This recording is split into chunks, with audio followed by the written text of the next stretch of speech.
Hey everyone, welcome back to another Kenner M.A.S.K toy review.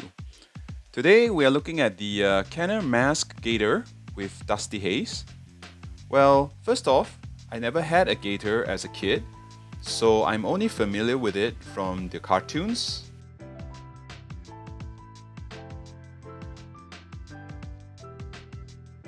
And of course, those amazing 90s TV commercials. Speaking of which, who else wishes they sold those dioramas and backdrops that they used? The rocks, the sand, water, bridges. It looks like so much fun and adds so much to playtime. Well, the Gator is quite frequently used in the cartoon alongside Firecracker. I do recall the Ice Blast feature being rather useful in some of the episodes. Now, the vehicle itself was modeled after the Jeep. It does have very nice chrome on the front grille and headlights, as well as on the wheels. Another place you will find chrome is on the speedboat engine. And lastly, there is also the chrome depth charger on the back of the speedboat, also visible in the Jeep mode. So as you can see, the Gator is certainly loaded with chrome parts, and I think has the advantage over many other vehicles when it comes to size to chrome ratio. The other vehicle in my mind that comes with so much chrome is the Rhino, but that has size and a heftier price to pay. The Gator is generally well detailed with molded windshields and comes with rubber tires down to the tread marks and the Goodyear tire logos.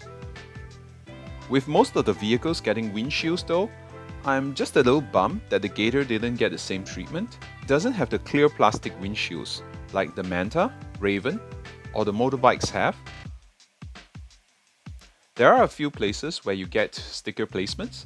Two decals on the hood of the Jeep here. You got a sticker for the dashboard in the Jeep/boat, and two more decals, one on each side of the speedboat bearing the M.A.S.K logo. These stickers, like many over time, have issues such as fading, peeling, tearing, and in some cases just MIA. The Gator does come with two accessories, and yes, I said two. I'm counting the detachable railgun as an accessory, though one may argue that it usually stays on the Jeep. The other accessory is of course the nicely chromed depth charge. There it is. You can see it's hollow on the inside. The main gadgets on the Gator is the spring-loaded mechanism, which whenever two levers are pressed, one on each side of the Jeep, it transforms the Jeep into combat mode and launches the speedboat. To do so, we just need to pull back on these two levers. You will want to use both hands to pull the levers down at once simultaneously. I find that just tugging on one of the levers won't release the mechanism properly. The Jeep shell should lift up and the spring will simultaneously launch the speedboat. Front bumper of the Jeep, which doubles as the bumper to the speedboat, is useful for absorbing most of the impact when it's launched. As for the depth charger, it launches by using a simple pivot system. Simply tap on the orange tab back here and the depth charger shoots out. Now let's take a look at Dusty Haze. These very simple three M.A.S.K figures hides a surprisingly good detailed skull and decent paint. For Dusty, his uniform comprises of the M.A.S.K, which is quite nicely painted. And you can see I got the short mask version. You get these nice silver patterns on his top. A decent paint job for a figure so small. Small molded dagger here on his thigh. And on the back, you got more sculpting and details. As for the face, Dusty sports his goggles on his head beneath the mask, which is accurate to the show. 7 POA for these M.A.S.K figures as usual.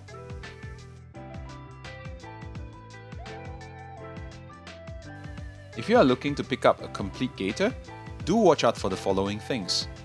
Make sure you find the railgun and chrome depth charger drum, both of which are often missing, and go for a pretty penny loose.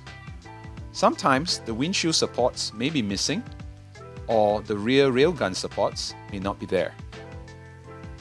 Look out for the condition of the 5 stickers of the Gator, as mentioned previously. Lastly, while I found that the tires on the Gator tend to be rather resilient to wear when compared to the Thunderhawk, for example, do try to verify the condition they are in before you pull the trigger. So to wrap things up, the Gator, although does not have very amazing gimmicks, it does embody the spirit of M.A.S.K very well, where illusion is the ultimate weapon. It looks very much just like an ordinary Jeep on the shelf. Plus, it is one of the more iconic vehicles, quite frequently featured on many episodes. On the shelf, it does hold its own when it comes to sharing the limelight with its bigger and snazzier looking compatriots. The mechanism on the whole withstood the test of time very well and rarely fails. Hey, if you like this video or you found it helpful, please gently poke that like button. It does help the channel grow in reach. And hit subscribe to stay tuned for much more. Alright M.A.S.K fans, that's a wrap. I'll see you in the next one. Bye bye.